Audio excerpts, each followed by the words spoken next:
Meron pa akong ilalagay na talbos. Pinapaluto ko lang yung gata bago ko ilagay yung talbos.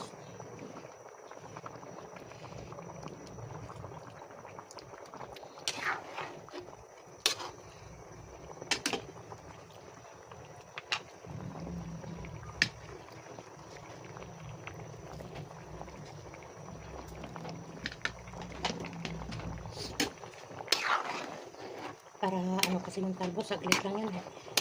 Pag nilagay ko sa ibabaw yan, pag kulo niya, laki na.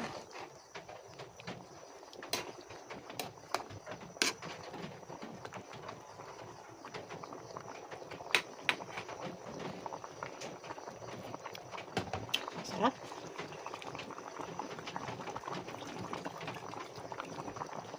Ayan na guys. Ang ating talbos. Maganda na yung pula na yan. Talbos. Daming gulay.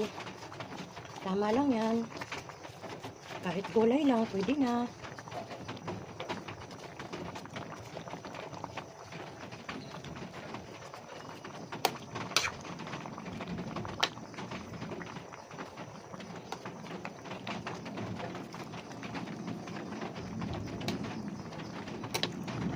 Sarap niyan.